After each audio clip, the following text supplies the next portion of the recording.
जी को जेल में कैदियों से मिलकर आए हुए 1 हफ्ता बीत चुका है और प्रभाकर, जो कि जेल सुपरिंटेंडेंट हैं, उनका फिर से कॉल आ गया कि संडे को एक और सेशन रखना चाहते हैं।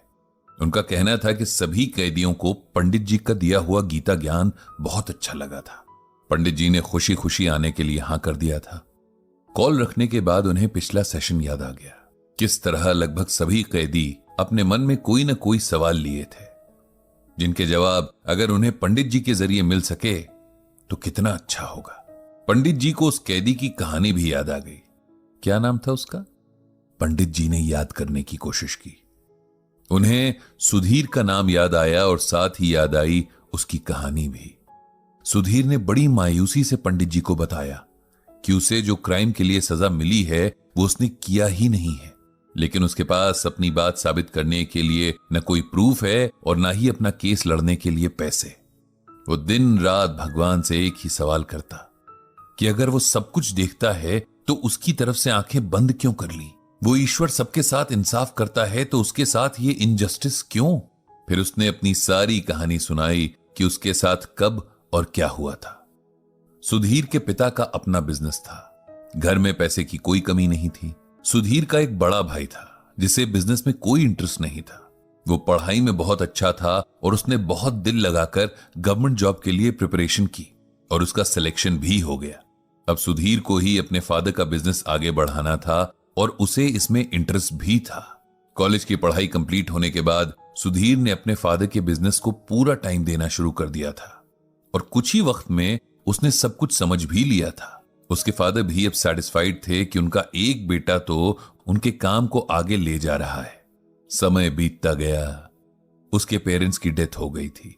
सुधीर के भाई की शादी हो गई थी। सब कुछ ठीक ही चल रहा था। सुधीर को एक बिजनेस ट्रिप पर अपनी ही एज का लड़का मिला।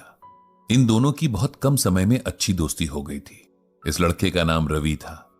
धीरे धीरे मिलना जुलना भी बढ़ने लगा। रवि बहुत एम्बिशियस और बिजनेस माइंडेड था। उसके पास बिजनेस को लेकर बहुत सारे आइडियाज थे। वो और रवि अक्सर इन पर बात किया करते थे। रवि की सोच और आइडियाज से सुधीर बहुत इंप्रेस था। रवि अक्सर सुधीर से कहता था कि उसे अपने बिजनेस के अलावा कोई नया काम भी शुरू करना चाहिए, ताकि अगर आने वाले टाइम में इस काम में कोई प्रॉब्लम हो तब दूसरा बिजनेस उसे सपोर्ट कर सके। रवि की बातों से सुधीर को भी लगने लगा कि उसे कुछ और काम में भी इन्वेस्ट करना चाहिए। एक दिन रवि कुछ लोगों को सुधीर से मिलवाने उसके ऑफिस लेकर आया। उसके पास एक बिजनेस प्लान था और उसका कहना था कि ये लोग इस प्लान में इन्वेस्ट करने को तैयार हैं। सुधीर ने भी बड़े इंटरेस्ट के साथ ये प्लान सुना और उसे भी इसमें दम लगा।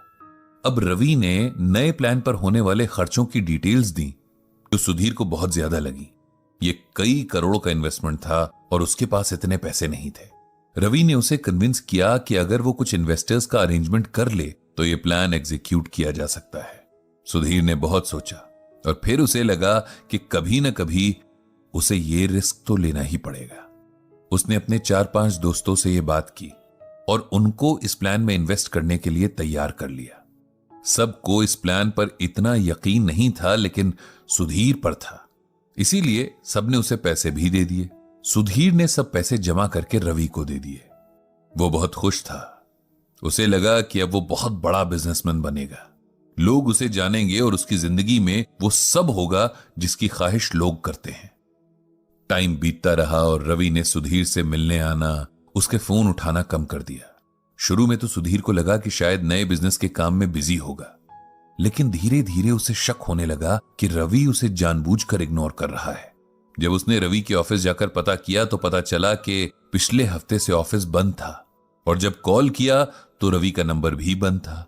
अब सुधीर को डर लगने लगा, लेकिन उसने फिर भी खुद को समझाया कि शायद रवि किसी जरूरी काम में व्यस्त हो। सुधीर ने रवि के थ्रू मिले इन्वेस्टर्स के नंबर्स पर कॉल किया तो उनके नंबर्स भी बंद मिले। अब सुधीर को पक्का यकीन हो गया था कि कुछ तो गड़बड़ है। रवि ने उसे अपनी बातों के जाल में ऐसा फंसाया था कि उसने कभी उसके बारे में पता लगाने की कोशिश ही नहीं की थी। न तो वो उसका घर जानता था, न उसके बारे में कुछ और। अब सुधीर ने उन लोगों को कॉल करके अपने ऑफिस बुलाया जिन्होंने उसके कहने पर करोड़ों रुपए का इन्वेस्टमेंट रवि के प्लान में किया था। जब ये लोग सुधीर के पास आए और उन्हें रवि के गायब होने का पता चला तो सब गुस्से में आग बबूला हो गए। उन्हें लगा कि सुधीर ने जानबूझकर उनके पैसे हड़प लिए और नाम रवि का लगा रहा है। उन सब ने सुधीर के खिलाफ FIR कर दी। सारे सबूत भी सुधीर के खिलाफ ही थे, क्योंकि सबने पैसे सुधीर को दिए थे। सारे पेपर्स पर भी सुधीर के ही सिग्नेचर्स थे, इसीलिए उसे ही सबको जवाब भी देना था। इधर रवि और उसके गैंग का कुछ पता नहीं चला। उन्होंने जो ID कार्ड्स दिए थे वो सब नकली थे। कोर्ट में केस चला और सुधीर हार गया। उसे फ्रॉड के केस में सजा हुई थी और अब वो जेल में था। उसके भाई ने भी उसके कहे पर यकीन नहीं किया और इसलिए सुधीर एकदम अकेला पड़ गया। उसके भाई ने उसे एकदम अकेला छोड़ दिया था।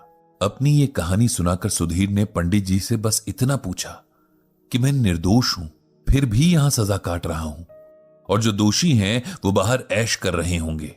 क्या ये अन्याय नहीं है? अब पंडित जी को सुधीर के सवालों का जवाब देना था। वो जानते थे कि इस वक्त वो दुख के साथ गुस्से में भी था। उन्होंने थोड़ी देर सोचने के बाद उसे गीता का ये श्लोक सुनाया। लिंगम एवाश्रम आख्यातो अन्योन्यापत्ति कारणम अवृत्तया न्याय दौर्बल्यम पांडित्य चापलम वचः। यह श्लोक भगवान श्री कृष्ण ने गीता में अर्जुन को सुनाया था। इसमें उन्होंने अर्जुन को कलयुग के लक्षण बताए हैं। इस श्लोक का मतलब यह है कि कलयुग में जो मनुष्य घूस देने या धन खर्च करने में असमर्थ होगा, उसे अदालतों से ठीक ठाक न्याय न मिल सकेगा। जो व्यक्ति बहुत चालाक और स्वार्थी होगा, वो इस युग में बहुत विद्वान माना जाएगा। तुम्हारे साथ जो भी हुआ वो कलयुग में होना आम बात है, लेकिन इसका यह मतलब नहीं कि यह सही है। सबसे पहले तो अपने आप को इस बात के लिए दोष देना बंद कर दो। तुमने किसी पर विश्वास किया जो कि इंसान के नेचर का हिस्सा है। बिना एक दूसरे पर यकीन किए यह समाज चल ही नहीं सकता। गलत उसने किया जिसने तुम्हें धोखा दिया, लेकिन कहीं ना कहीं यह होना बहुत पहले से तय था। तुम दोनों को पिछले जन्मों के हिसाब चुकाने होंगे, इसीलिए तुम इस जन्म में एक दूसरे से टकरा गए।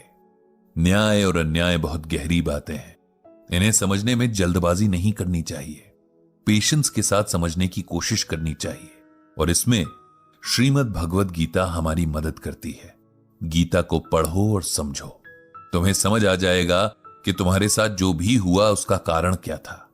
इससे तुम्हें शक्ति मिलेगी और शांति भी। पंडित जी ने जेल सुपरिंटेंडेंट प्रभाकर से रिक्वेस्ट की कि सुधीर को एक गीता दी जाए। आज इस बात को एक हफ्ता गुजर गया है। पंडित जी सोच रहे हैं कि अगले हफ्ते जब वो जेल जाएंगे तब सुधीर से जरूर मिलेंगे और पूछेंगे कि क्या उसने गीता पढ़ी, और अगर पढ़ी तो क्या उसके मन को कुछ शांति मिली, उसके सवालों के जवाब मिले। ये सब सोचते हुए पंडित जी ने भगवान श्री कृष्ण से सबके मन को शांति और शक्ति देने की प्रार्थना की, और इस तरह